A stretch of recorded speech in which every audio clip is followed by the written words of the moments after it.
नमस्कार दोस्तों, मैं आपका मित्र प्रदीप गौ एडवोकेट। दोस्तों, कई मित्रों के सवाल हैं, क्या पत्नी की शिकायत पर पुलिस पति को गिरफ्तार करके जेल भेज सकती है? तो दोस्तों, यहाँ पर डिपेंड करता है कि पत्नी द्वारा पति की शिकायत किस तरह की गई है, क्योंकि स्वाभाविक सी बात है कि कोई भी पत्नी अपने पति के खिलाफ छेड़छाड़ की शिकायत तो नहीं करेगी।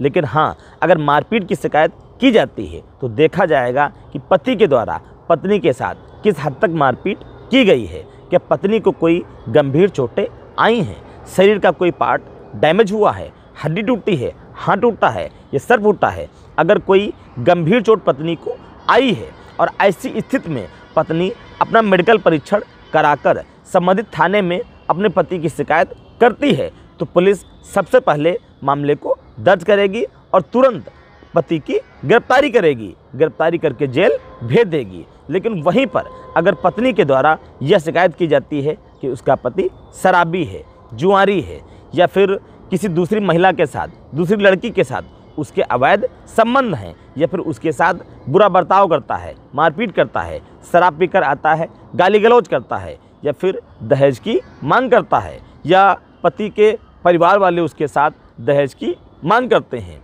तो ऐसी स्थिति में गिरफ्तारी बिल्कुल भी नहीं होने जा रही है। सबसे पहले जो शिकायत होगी पत्नी की, उस शिकायत को दर्ज कर लेगी और मामले का अन्वेषण होगा, मामले की जांच होगी। क्योंकि पूर्व में भी हमने कई बार वीडियो के माध्यम से आपको बताया है कि अपराध दो प्रकार के होते हैं।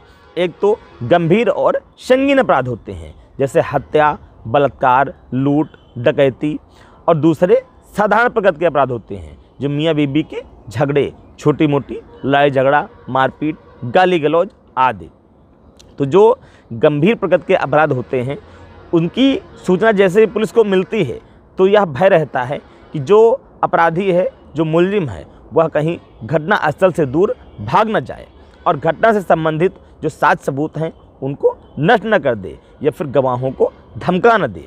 इस भय से पुलिस एफआईआर दर्ज करने के बाद सबसे पहले मुलजिम की गिरफ्तारी करती है और गिरफ्तार करने के बाद उसको तुरंत जेल भेज देती है और उसके बाद उस घटना का एक विवेचक नियुक्त किया जाता है और मामले की जांच की जाती है और चार्जशीट तैयार होती है। चार्जशीट से अभिप्राय हमने पूर्व में भी चार्जशीट पर चर्चा की है। चार्जशीट में जो घटना होती है उस घटना का पूरा ब्यौरा होता है। घटना कब हुई, कहाँ हुई, कितने समय हुई, थाने से कितनी दूरी पर हुई, किस दिशा में हुई, घटना का जो नक्शा नज़री होता है वह उसमें बनाया जाता है विवेचक के द्वारा, और जो विटनेस होते हैं उनके स्टेटमेंट रिकॉर्ड किए जाते हैं, जो गवाह होते हैं उनका बयान लिया जाता है, पूरा ब्यौरा उसमें होता है। चार्जशीट कंप्लीट करने के बाद विवेचक द्वारा न्यायालय को प्रेषित कर दिया जाता है और फिर न्यायालय में परीक्षण होता है।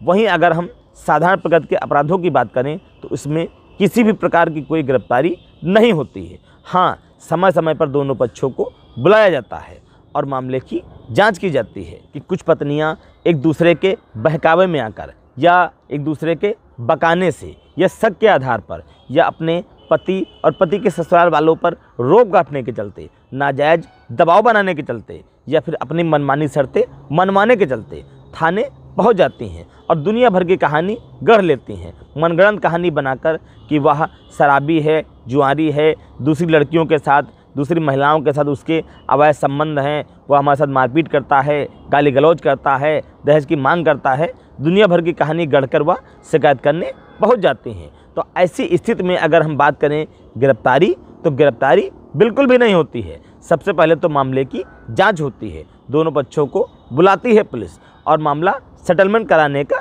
प्रयास करती है। जो उनका शक होती है या किसी के बहकावे में आकर वह ऐसा कदम उठाती हैं उनको समझाया जाता है, मामला मीडिएशन सेंटर भेज दिया जाता है। और मीडिएशन सेंटर में जो लोग बैठे हैं वह कतई नहीं चाहते हैं कि आपके संबंध खराब हों, आपका परिवार टूटे, वह मामला सेटलमेंट कराकर, कंप्रोमाइज़ कराकर ख़त्म कर देते हैं। कई बार ऐसा देखा जाता है कि पत्नी में से कोई एक पक्ष उदंड होता है और वह विद सम्मत बात नहीं करता है, जो भी वहाँ पे मीडिएशन सेंटर में लोग होते हैं उनकी बात नहीं मानता है, तो वह लोग मामला न्यायालय को भेज देते हैं और वहाँ पर फिर परीक्षण होता है, ट्रायल होता है, उसके बाद कोर्ट अपना फैसला सुनाती है। लेकिन कई बार देखा जाता है कि पत्नियां छोटे मोटे झगड़े के चलते मुंह फुलाकर मैके में जाकर बैठ जाती हैं और पति उनको कई बार लिवाने जाता है, लेकिन वह आने को तैयार नहीं होती हैं। इस तरीके से ना तो वो साथ रहना चाहती हैं और ना ही वो तलाक देना चाहती हैं। तो ऐसी स्थिति में जो पति होता है वह परेशान होता है कि उसको क्या करना चाहिए, क्योंकि पत्नी ने अभी तक कोई मुकदमा भी नहीं किया होता है, लेकिन डर बना रहता है कि पता नहीं कब पत्नी के द्वारा उसके खिलाफ दहेज का झूठा केस दर्ज करवा दिया जाए या फिर घरेलू हिंसा का झूठा केस दर्ज करवा दिया जाए और उसकी गिरफ्तारी न हो जाए या फिर उसके परिवार वालों की गिरफ्तारी न हो जाए। यह डर या खतरा बना रहता है। तो ऐसी स्थिति में आपकी जानकारी के लिए बता दें कि आप अपनी सुरक्षा, अपना डिफेंस तैयार कर सकते हैं। किसी अच्छे वकील की मदद से, किसी अच्छे वकील से सलाह लेकर आप फैमिली कोर्ट में, पारिवारिक न्यायालय में हिंदू विवाह अधिनियम 1955 की धारा 9 के तहत मुकदमा दाखिल कर सकते हैं और पूरी घटना उसमें दर्शा सकते हैं कि हम फला फला तारीख को अपनी ससुराल अपनी पत्नी को लिवाने गए थे और फला फला लोगों ने हमारे साथ गाली गलौज किया है, मारपीट किया है और फला फला के बहकावे में आकर हमारी पत्नी हमारे साथ रहना नहीं चाहती है, बल्कि हमारी पत्नी बहुत अच्छी है और वह किसी के बहकावे में आकर ऐसे कार्य कर रही है और हम अपनी पत्नी के साथ दाम्पत्य जीवन का पुनर्स्थापन करना चाहते हैं।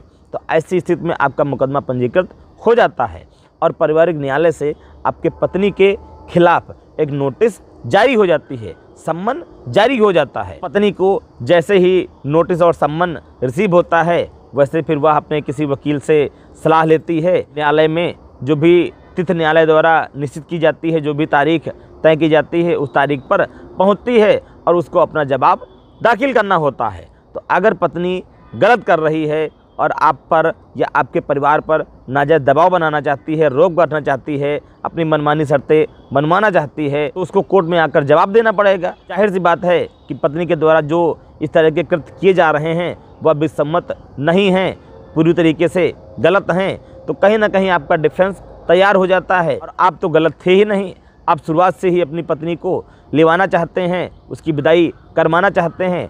तो फिर न्यायालय से ही विदाई का आदेश हो जाता है, मामला सेटलमेंट हो जाता है। वही दोनों पक्षों को मीडिएशन सेंटर में बैठाया जाता है और सेटलमेंट करके विदाई करा दिया जाता है। इस तरीके से आप अपने दाम्पत्य जीवन का पुनर्स्थापन कर सकते हैं। तो अगर किसी मित्र का कोई क्वेश्चन हो, कोई सवाल मन में उत्पन्न हो रहा हो, तो नीचे कमेंट बॉक्स में कमेंट करके हमसे पूछ सकते हैं।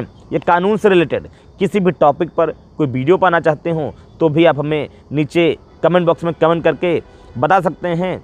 अगर आप हमारा चैनल प्रदीप लीगल हेल्प पहली बार देख रहे हैं और अभी तक चैनल को सब्सक्राइब नहीं किया है तो प्लीज़ चैनल को सब्सक्राइब कर लें और बेल आइकन प्रेस कर दें ताकि हमारे द्वारा अपलोड किए गए वीडियो का नोटिफिकेशन आप तक पहुंचे सबसे पहले। और हाँ, वीडियो को लाइक करके अपने मित्रों में शेयर जरूर करें ताकि जानकारी का लाभ ज़्यादा से ज़्यादा लोग उठा पाएँ। तब तक के लिए देखते रहिए आपका अपना फेवरेट पसंदीदा YouTube channel Pradeep legal help. मैं आपका मित्र प्रदीप गो advocate. YouTube channel Pradeep legal help.